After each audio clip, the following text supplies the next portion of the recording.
sejam muito bem-vindos a mais um programa Tricecados. O meu entrevistado de hoje, eu não vou mais nem apresentar, porque ele já é da casa mesmo. Fábio Augusto. Oi, gente, tudo bem? O que temos para falar hoje? Pois é, nosso cardápio de temas, né? Ele tá falando em cardápio porque Fábio Augusto só vem entregar comida, verdade? Com certeza. Se televisão tivesse cheiro... A gente tá assim um pouquinho desconcentrado porque o aroma dessa comida da chefe Alu que faz está assim simplesmente um escândalo. Falando em escândalo, Fábio Augusto, algum escândalo básico para contar de Manaus Belle Époque? Ah, sempre tem, né? Então vamos lá, Fábio Augusto, você conduz o tema. Manaus antiga sem fofoca não é Manaus, né?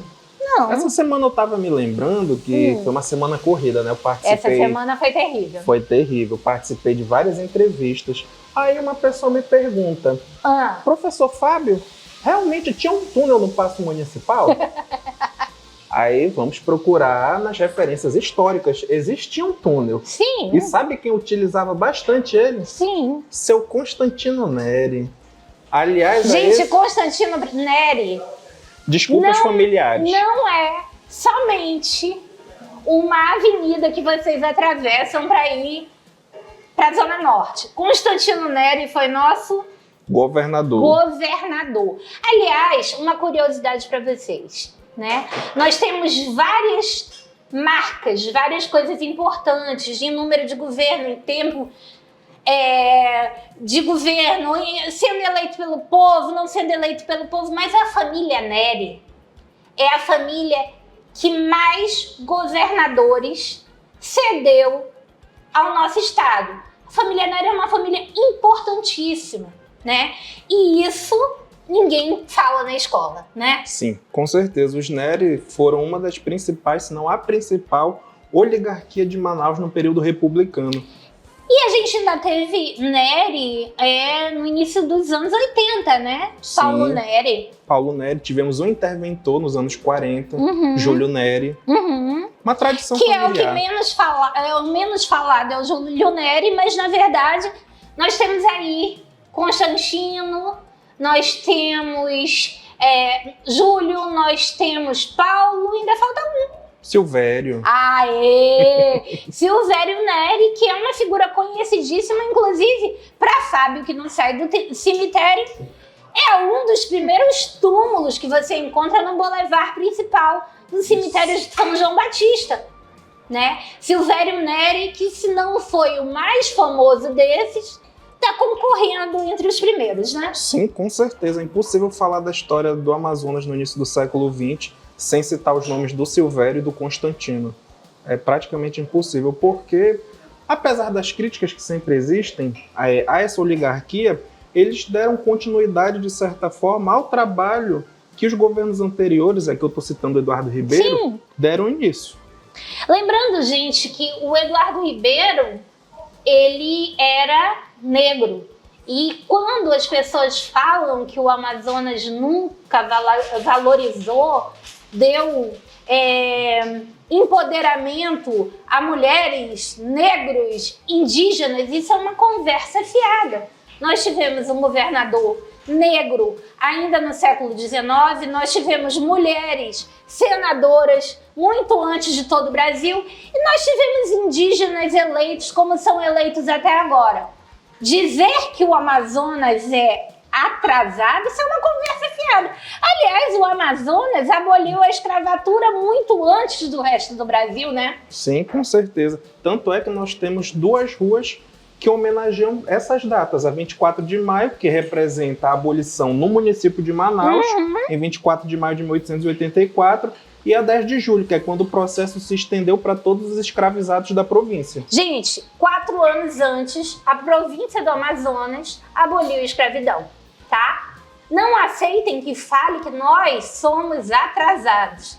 Nós não somos atrasados em nenhum sentido. Mas voltando ao Constantino Neri, Fábio Augusto, Constantino Neri fugia pelo túnel. Isso. Um dos momentos mais marcantes dessas várias fugas que ele empreendia quando estava com algum problema foi quando ele renunciou ao cargo de governador em 1907 por conta de uma série de acusações de corrupção que ele vinha sofrendo. Para ele não ser pego pela polícia, pela população, ele fugiu por esse túnel, uma carruagem já estava esperando ele por trás da antiga prefeitura, ou no caso, Palácio dos Governadores, na época. Conta um pouquinho, para quem não está entendendo ao certo. Gente, hoje, nosso museu, né? Outrora, a Prefeitura Municipal de Manaus já foi o Palácio dos Governadores. O Palácio Rio Negro, até então, ele era uma residência privada, né? Ele era uma residência privada que foi adquirida posteriormente. E assim foi transferido para lá a sede do governo. Mas fala um pouquinho. Constantino Neri governando ali do atual Paço Municipal, que no momento funcionava como sede do governo, empreendeu uma fuga através desse túnel. Sim, empreendeu uma fuga, e é engraçado porque ele foi o causador da fuga de uma pessoa que a gente já citou aqui, o dono do Jornal do Comércio. Lembra? Tá. Lembro. Mas vamos ao Constantino, depois a gente volta a essa história. Sim, o túnel, ele chegava até onde? Ele saía do Paço Municipal e ele chegava ali mesmo na Ilha de São Vicente. Isso, ali naquelas redondezas ele comunicava com uma rua atrás do Paço, e também tinha conexão com o prédio da maçonaria, da qual o Constantino era membro. Então ele fugiu pelo aquele prédio da maçonaria, Fábio Augusto? Sim. Gente, então aquele prédio da maçonaria, ali nas redondezas do Paço Municipal, além de muito antigo, ele tem esse valor histórico. Ele deu abrigo e fuga ao nosso então governador Constantino Neri, que hoje dá nome a uma das maiores vias expressas de Manaus. A gente pede um minutinho de comercial e voltamos já já com Fábio Augusto, dono da casa.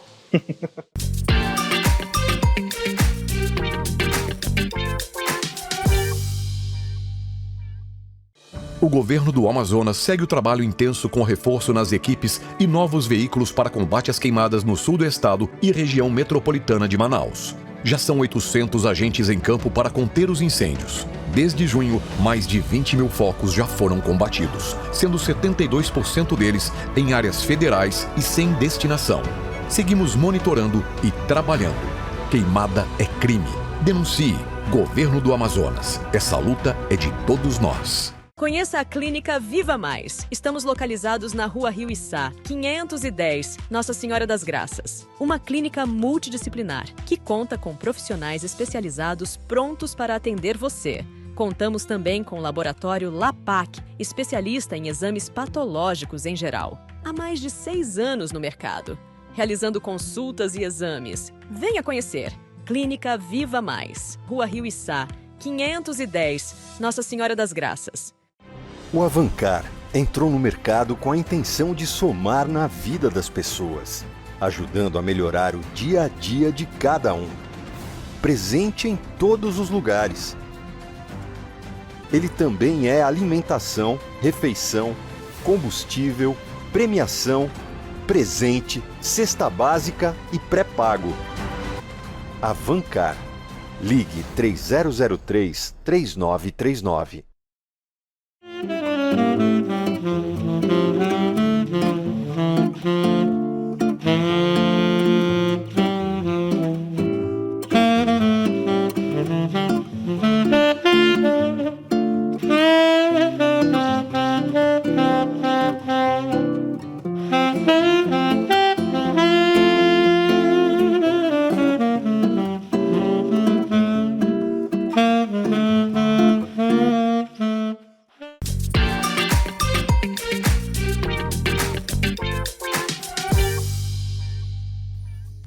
Voltando aqui com o dono da casa, Fábio Augusto, falando a respeito do túnel Do do seu antigo... Constantino Neri. Bom, eu não ia falar do túnel do Constantino, eu ia falar do túnel da antiga sede do governo, depois Paço Municipal.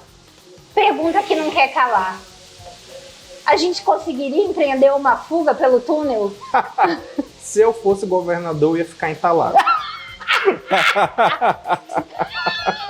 Eu ia ficar ali entre o Paço e a maçonaria. Entre o Paço e a maçonaria.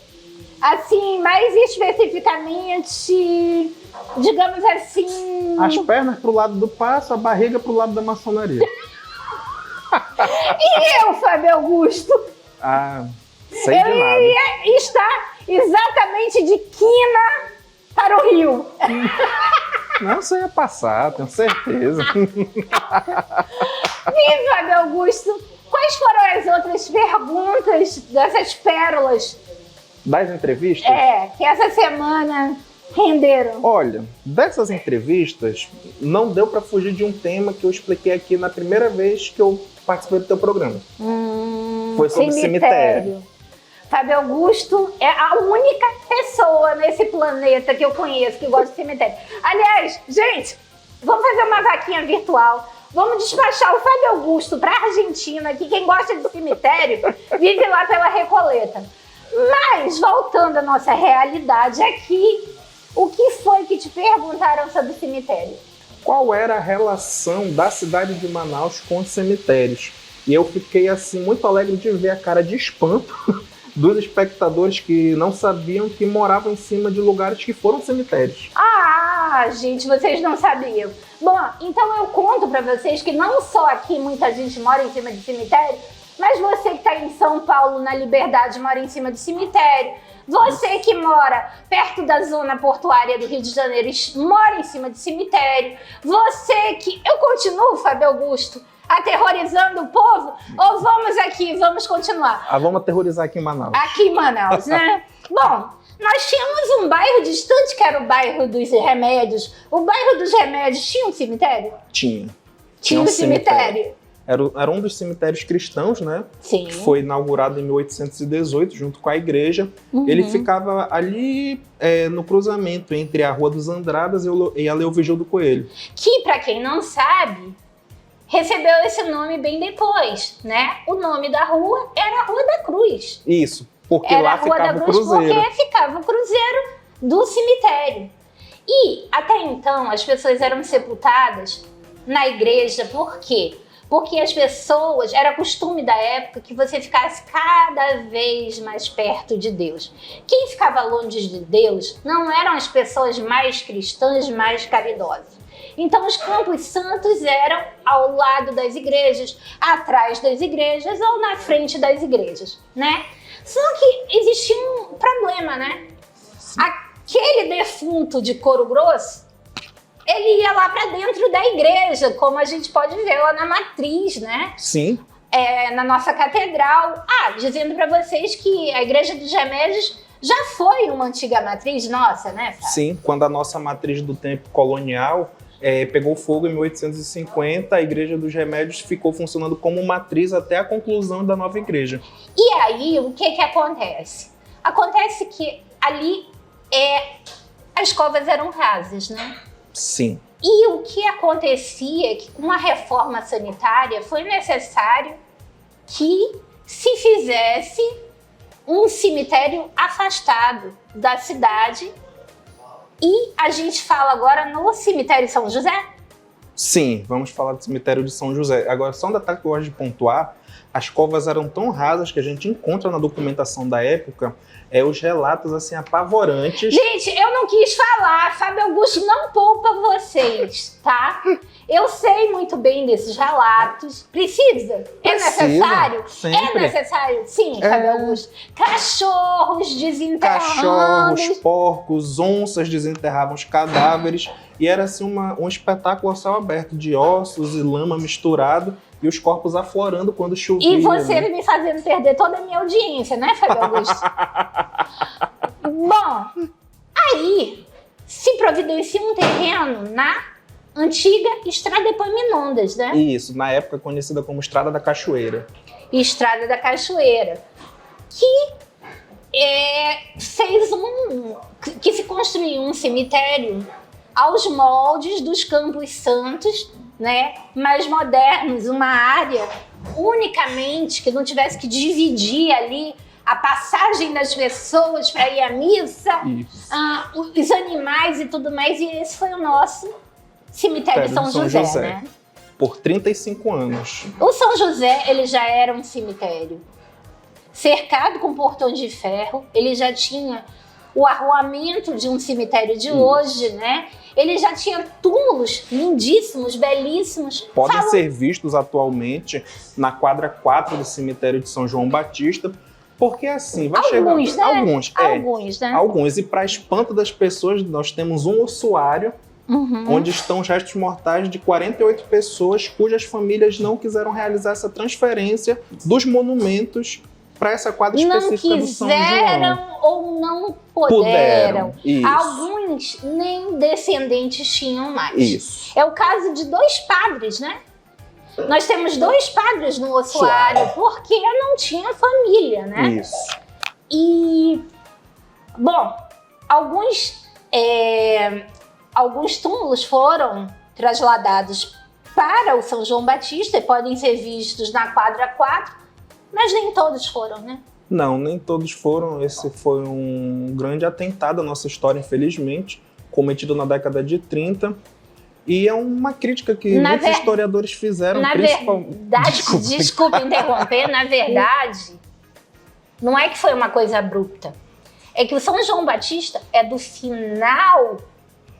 do 1891. 1891. Até a década de 30, você teve a oportunidade de poder transferir os túmulos. Então não quer dizer que Odorico Paraguaçu chegou, tá aberto o cemitério e acabou, né? Isso. Tiveram ali 3 décadas, né, Fábio? Sim, a prefeitura sempre publicando editais às famílias interessadas. Né? A gente encontra nos jornais antigos, Estrela do Amazonas, enfim, os editais, né? Como hoje encontro os recadastramentos e vocês não fazem recadastramento, por favor, façam. É um trabalho importante. A gente, por quem já morreu, a gente consegue estudar quem ainda está aqui. Eu peço 1 minuto de comercial e volto já já.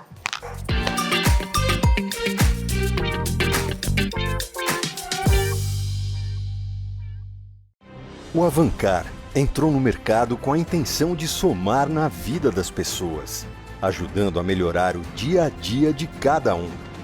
Presente em todos os lugares. Ele também é alimentação, refeição, combustível, premiação, presente, cesta básica e pré-pago. Avancar. Ligue 3003-3939. Conheça a Clínica Viva Mais. Estamos localizados na Rua Rio Içá, 510, Nossa Senhora das Graças. Uma clínica multidisciplinar que conta com profissionais especializados prontos para atender você. Contamos também com o laboratório LAPAC, especialista em exames patológicos em geral. Há mais de 6 anos no mercado, realizando consultas e exames. Venha conhecer. Clínica Viva Mais, Rua Rio Içá, 510, Nossa Senhora das Graças. O governo do Amazonas segue o trabalho intenso com reforço nas equipes e novos veículos para combate às queimadas no sul do estado e região metropolitana de Manaus. Já são 800 agentes em campo para conter os incêndios. Desde junho, mais de 20 mil focos já foram combatidos, sendo 72% deles em áreas federais e sem destinação. Seguimos monitorando e trabalhando. Queimada é crime. Denuncie. Governo do Amazonas. Essa luta é de todos nós.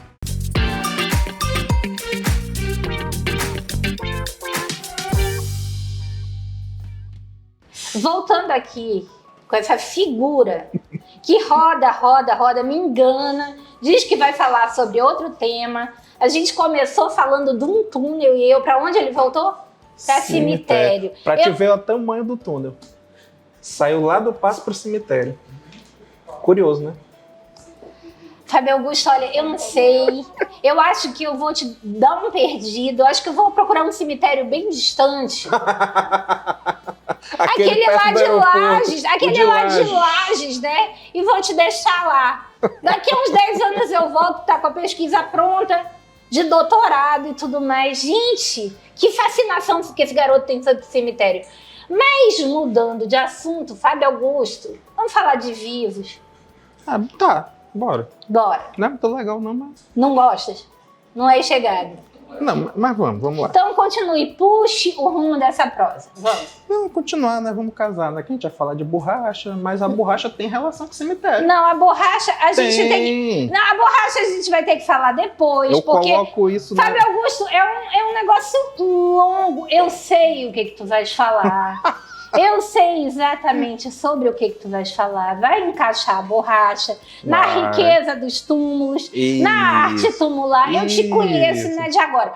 Vamos continuar nessa história? Continue falando sobre o túnel do Constantino Neri. Vamos dar um fim nessa história, Fábio. Mas é isso, Constantino usava para fugir. Tudo bem, fugiu. E aí, mais alguém utilizou esse túnel? Bom, dizem que alguns outros governadores e políticos utilizaram aquele túmulo, mas o uso já foi mais ligado à maçonaria do que à fuga mesmo. Porque as grandes fugas políticas que se verificaram depois daquele período de 1907, só do Constantino mesmo, porque depois que transferem... Coitado, desculpa a família, tá? Porque depois que transferem a sede do governo para o Palácio Rio Negro, os bastidores da política se deram lá na 7 de setembro. Né? Tá. E nenhum prefeito tentou fugir pelo túnel do Constantino? Não tenho conhecimento de algum prefeito. Eu tenho de dono de jornal. Vamos lá. Vamos lá para a história do dono de jornal que a gente fez menção de falar outro dia. Fez menção, e não falou. Conta dessa fuga cinematográfica de um certo dono de jornal fantasiado de mulher com os feitões monumentais. Vai, conte aí. Bom, por volta de 1913, quem governava o Amazonas era o seu Jonatas Pedrosa, mais conhecido como Vatapá de Suíças. Vatapá de Suíças. Suíças era uma forma chique até então de corte de barba que ficava só as laterais. Como ele era nascido na Bahia, era conhecido como o Vatapá. Isso, ele era conhecido como Vatapá de Suíças. E digamos, me desculpem de novo a família Pedrosa, a gente tá falando das famílias. Que é tua também, né? Não. Deus sim, se procurar, sabe Augusta Pedrosa. Vai, continua. E digamos que o seu Jonatas Pedrosa não fez uma boa administração. Ele governou no período de crise, já por conta da borracha. Nós tivemos assim rebeliões populares. Só para vocês terem uma ideia, por conta dos constantes aumentos da taxa de serviço de água e do péssimo serviço que era oferecido pela concessionária inglesa, a população praticamente escorraçou essa concessionária inglesa, que hoje é o prédio do Teatro Chaminé. Tá. E nessa época, quem era dono do principal jornal da cidade era o seu Vicente Reis, um carioca que tinha comprado o jornal depois que o Rocha dos Santos morreu.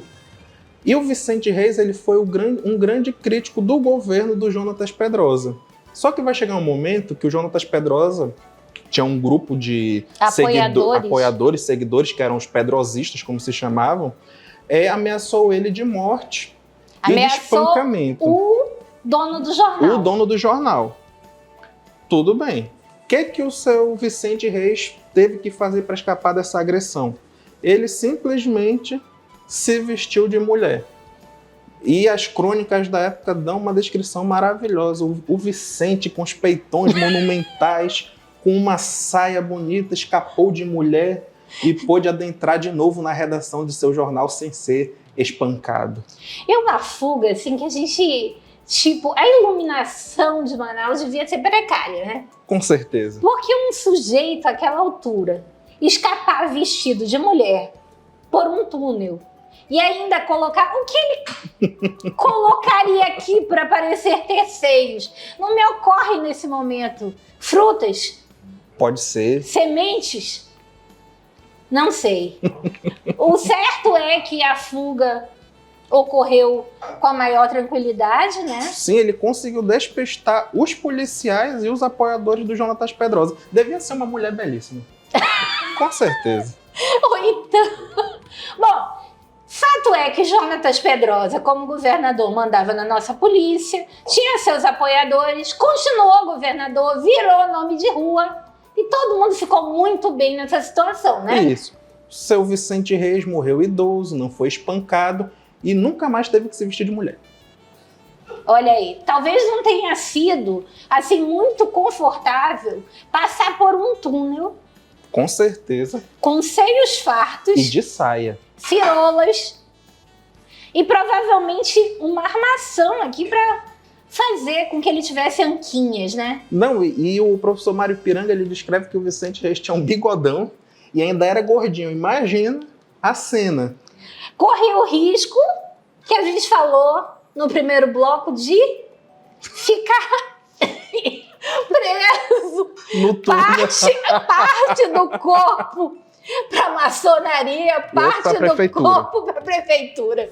Gente, Fábio Augusto, para terminar essa entrevista, que mais uma vez correu totalmente fora do nosso script, temos mais alguma coisa? Quer falar mais alguma coisa? Bom, fazer aquele merchan básico, né? Qual o merchan básico? Quem tiver interesse em conhecer a nossa história, através de fotografias, de textos, de uma pesquisa comprometida mesmo com o referencial teórico, com as fontes, sigam o @historiainteligente_. Gente, escolas, associações, clubes, grupos de amigos Funerários. que quiserem ter o historiador Fábio Augusto como guia, orientando da maneira correta sobre a nossa Manaus antiga, por favor, entre em contato com Fábio Augusto, @historiainteligente_. Sempre, nunca esqueçam, @historiainteligente_. Orçamentos, agenda, tudo disponível através E do muito direct. carinho. E com essa, a gente vai dando um tchau pra vocês e até a semana que vem.